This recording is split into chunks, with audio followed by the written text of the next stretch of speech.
lost in night, in the wood, shadows fight. Gnomes take gold, can't take flight. Power's gone, nothing's right. Cauldron cold, no more fire. Potions fail, dreams expire. Spirits whisper, call me liar. In the dark, lost desire. Purchase cry, echo loud. Through the fog, through the shroud. Mystic force, once so proud, now just whispers in the crowd.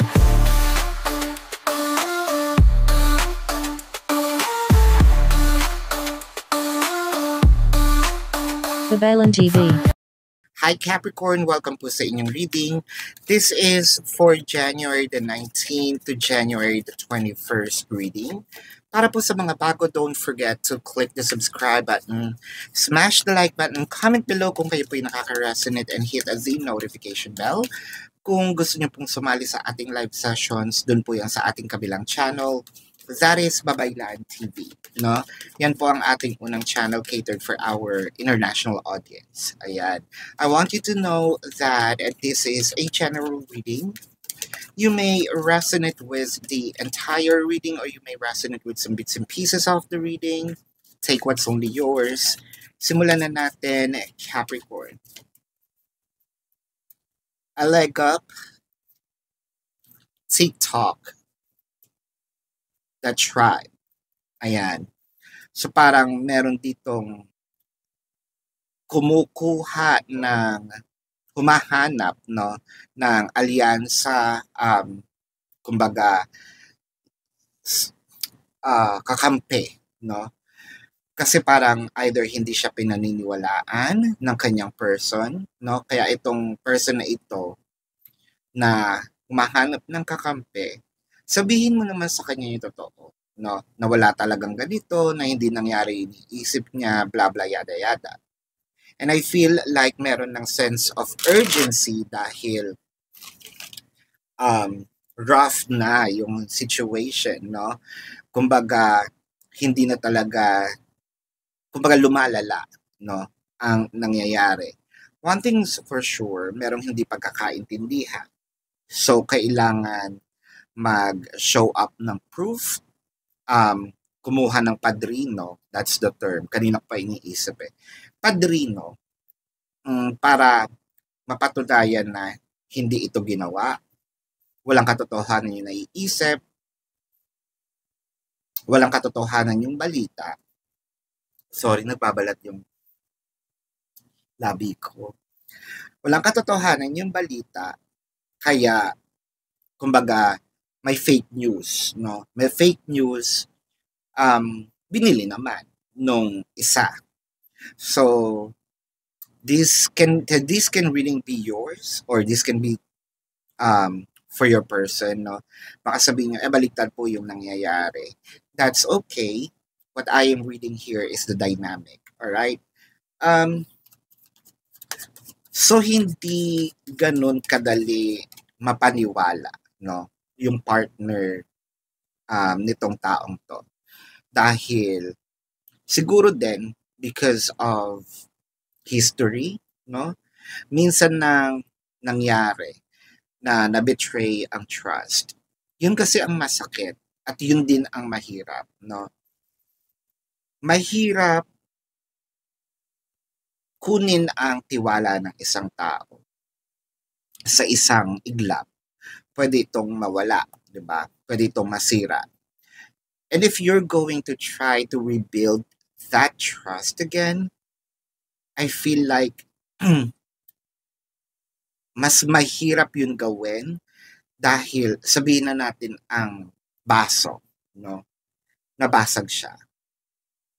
Chances are tinatapon na lang. Pero there are people na parang, ay, pwede pa to. Ididikit. Or vase, no, sabihin natin. Maidikit mo man siya, makikita mo na yung crack, 'di ba? May lamat na. So, it always brings up the memory kung bakit siya nagkaroon ng lamat. So, this is what happened, no? So, nagkaroon na ng lamat itong tiwala, nakagawa na naman ng isang bagay na questionable, no? Itong mga actions or word. na ginawa nung person na ayaw magtiwala. Kaya naghahanap ngayon ng mga pwedeng magpatunay, no? The Ace of Swords, the Six of Cups. I feel like for a few numbers of you, hindi lang ito sabihin natin na on a rocky situation, no? Yung iba talaga nakipag-separate. With the Six of Cups, so there's nostalgia in here. Pwede rin naman sabihin na, sige, namimiss ko yung dating tayo. Dating tayo na walang gulo, na walang away. Gusto kong ibalik, no? Gusto kong ma-feel uli iyon.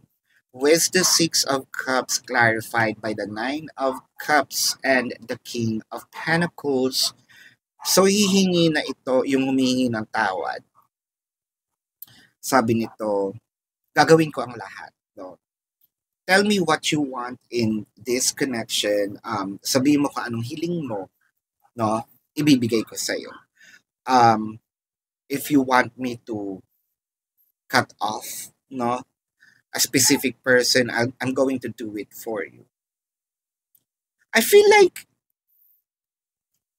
doon naman sa taong humihingi, if you have the idea kung ano yung dapat mong gawin para hindi na magalit yung person mo, sana hindi mo na ginawa on the first place, no?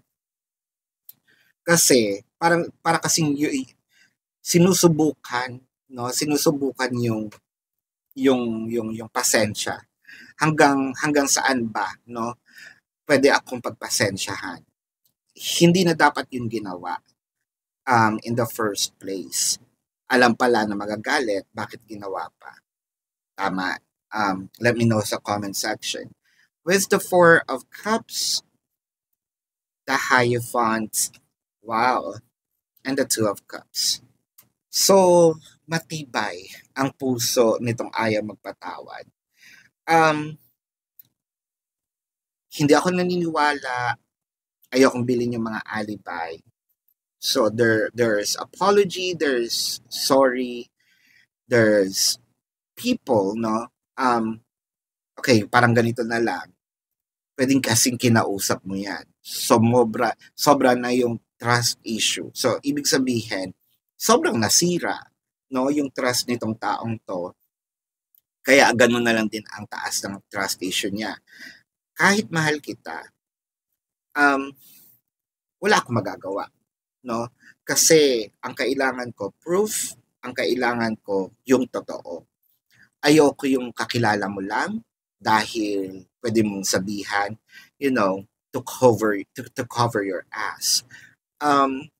With the Four of Coins and the Knight of Swords.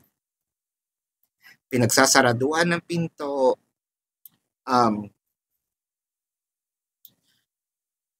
binabagsak yung telepono, ang tawag doon, pag nagre-ring, no, ini-end agad yung call, pinagtataguan, to a point na pinagtataguan kapag pumupunta sa bahay. Ganon kalala yung sakit na idinulot, no, nitong taong nanakit, ng taong nakagawa ng questionable, no, na kasalanan para dun sa kabila, sa kanyang partner. The Devil card. Devil card is clarified by the Knight of Pentacles and the Ten of Coins. Parang feeling ko sobra naman ang naging yung onset nito, sobrang naging lenient, no, nitong tao may trust issues. Siguro ito na yung parang pinaka last straw, breaking point, no, ng limitasyon, no. Kumbaga sa microwave, may pinasok ka doon na babasagin, no. Sumobra yung init, yung pressure, nasira na. Hindi na kaya. Kahit na with the Ten of Coins, no, kahit bigyan mo ako ng mamahaling mga gamit, hindi na. Iba yung damage na nagawa sa puso nitong kasalanan na nangyari. With the King of Cups, the Page of Cups. So ngayon, hindi alam ni person kung paano siya hihingi ng tawad. At one point, medyo nakakaawa, no? Dahil namimiss niya na nga yung taong mahal niya. So ngayon, parang siya namamalimos, nag-aantay ng kailan ba papansinin, kailan kakausapin. Parang pinagkakasya na lang niya. But parang ako naiiyak dahil siguro nararamdaman ko yung ines, galit, yung nabetray ang trust. At siguro nararamdaman ko rin itong part na I'm begging dahil yung nakukontento ko na nakikita ka lang sa social media accounts na gusto ko magpaliwanag, gusto kong makausap ka. I feel like kailangan pahupain itong emotion na ito. The more na nagpupumilit kung sino man, the more na nagliliyab I think that this connection needs a little time para magkaroon ng conversations, no? Nandun pa naman yung emotion, hindi naman magre-react yung kabila, no, ng ganun kagalit kung walang emotion, no na involved. So this is your reading, Capricorn. Bago natin tingnan ng zodiac signs, I want you to know na again, you're very much welcome sumali po doon sa ating live session sa Q&A, no, sa Babaylan TV. Kung hindi nyo po naaabutan, pwede naman kayo magtanong sa comment section as long as the question po is answerable by yes or no. Kung hindi naman kayo satisfy, no, sa yes or no na sagot lang, dumiretso po kayo dun sa ating description box ng video na ito. May link po doon. Click the link, na doon po i-route kayo dun sa aking website, no? Nandun po yung question form, nandun din po yung amount per question, name, number, QR code for your reference. I also created a 4 questions plus 1, and if you want to book a private reading, nandun din po siya. Capricorn, let's check the zodiac sign of your person.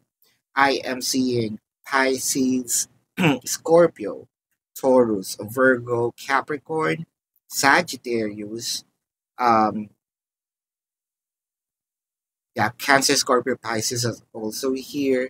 Taurus, tingnan natin. May nakalitaan ba tayo? No, wala. So yun po ang inyong reading. Maraming salamat. Love and light to you. Namaste. See you po sa susunod na readings. Goodbye. You want the best of my heart, you just